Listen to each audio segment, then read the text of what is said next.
Hi Aquarius, I'm Adriana. I've got an intuitive reading for your journey and path at this time. We're going to look at what's going on in your situation as well as the message that your soul is getting through to you about this situation. There's always a lesson and a message that our souls are trying to communicate. So we'll go into that as well. I wanted to let you know I will also be doing an extended version, an extended reading for you, and the link will be available in the description below, and we'll just pull more information for you from there. Okay, drawing some big cards right now. I want to get your card. All right. So Aquarius, we're starting here. Interesting, the ending of a cycle and the beginning of a new one.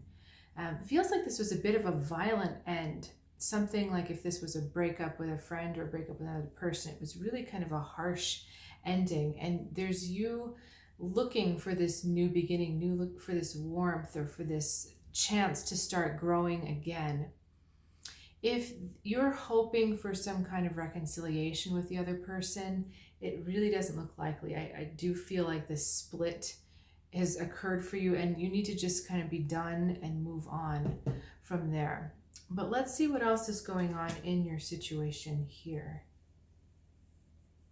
You know, it looks like you're really struggling to find the peace, being at peace with your self-love. We've got Ace of Cups, we've got the Coronis or the Devil energy, Six of Swords, and then who is this? Five of Wands. Okay, so it's like you know the things that you need to do, but there's an inner saboteur that tends to come out and keeps you from really living your best life, making your best choices for yourself. I know this one all too well, that you set out with the best intentions, but because we all have this, this ego inside of us that gets scared when the soul takes over and says, you know what, we're going to live our life according to love and benefit and health. The ego is like, we're not going to do that. The shadow says, nope, we're not going to do that because because then it won't have a place. So, you know, this is really a tricky situation. I know from personal experience that this can be a very frustrating loop to be in because it's as if you know what you need to do, but then this thing shows up out of nowhere and you're like, you know, I thought I took care of this already. So we have that dichotomy going on, and then we have this going on, the healing and the Five of Wands, the resisting of the healing. Six of Swords says, I'm ready to move on, but the Five of Wands creates a conflict with that. And if we look back to the cards that we're talking about where you are, we see a little bit of that. Okay, it's ended, it's over, it's done. But then in this new beginning, it's hoping, well, wait, can we get back together? And when something ends, or it's clear that there's an ending in it, there's no reason to look back and say, wait, can we get back together here? Can this be really done? I mean, can this be really combined? This Ten of Swords into the Ace of Wands represents a new phase. This isn't just like a one-off where you had a falling out with someone.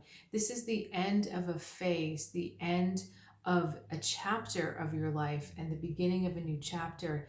And that's why it's very important not to hold on, not to keep looking back, to always look forward, look onward from where you're going. It's funny, right now I'm being reminded of that concept in Greek mythology where you have the ferryman who takes you to the river Styx or takes you across, and only the dead can cross. So it's like you've been on this journey of healing and you're being brought one direction, away from the wound, so towards the healing, but you're putting up your own resistance about it. Okay, I want to get the soul's message. We're going to communicate with your soul in a second here in two ways. We're going to get the animal oracles, and we'll also draw a few more cards. So let's see what our animals are saying first. Okay. Groundedness and observation, the armadillo and the peregrine falcon. Again, we've got this dichotomy of opposites going on.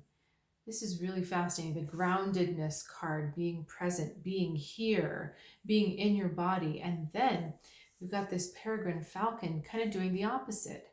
It's this divine inspiration, this divine protection coming down for you.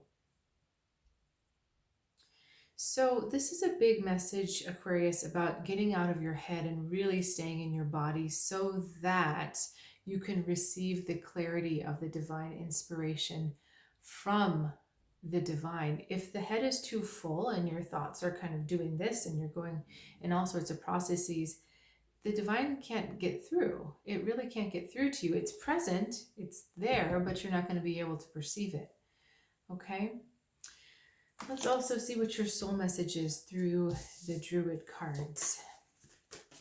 And again, we will be going deeper into this message, getting more information about how you can move through this little stuck cycle you have yourself in. But let's see what the message is. Okay. Queen of Wands, Seven of Wands, Six of Pentacles. Okay. There's a couple things coming through here. One is your own stubbornness, your own obstinacy, and your defending of your throne, saying, I am going to be here no matter what. And there's also this feeling of pride going on where you do not want to ask for help. And what your soul is saying to you is to not block asking for help. Ask for help, Aquarius. Ask for help, because it will only strengthen your position, and it will give you the confidence that you need to make the best decisions moving forward. It'll give you more decisiveness with your interactions and with your decisions. But it also creates a sense of true community around you, knowing who it is that you can ask for help. It's funny, our Six of Swords, our Six of Pentacles, this were a different spread. They would be looking for this generosity of spirit, looking for this helper kind of energy.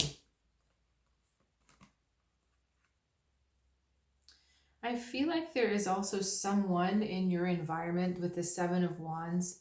There is someone who is blocking you. Is it blocking them from their sovereignty, or what is it doing? They are part of the reason for this distraction, why you find yourself self-sabotaging, why you find yourself on a healing journey, but then pulled backwards by conflict.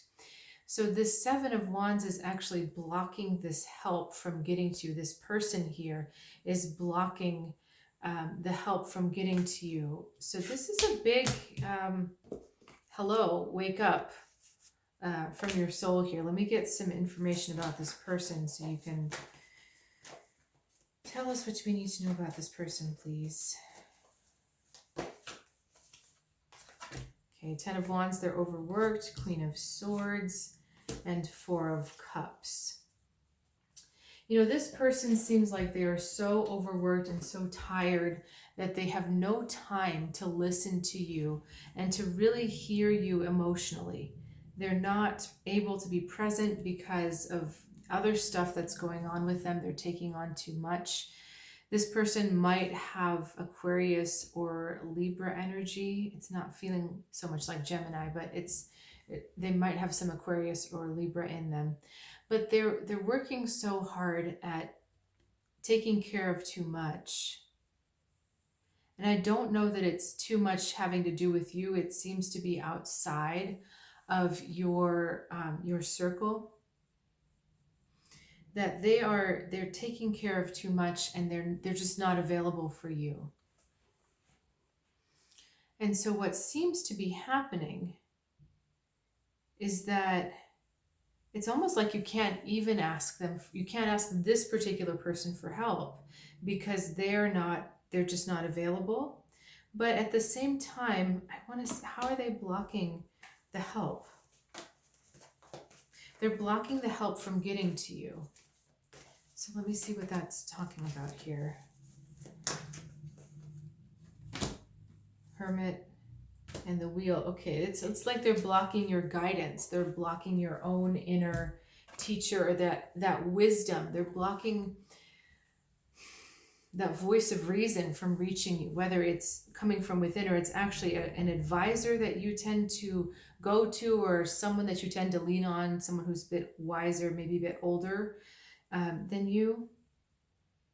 The distractions that are caused by this other person who's got too much going on, they're causing a lot of distractions for you, and that's pulling you away from that source, whether it's within you or whether it's an actual physical person. It might also be a guide. The hermit might be representing a guide.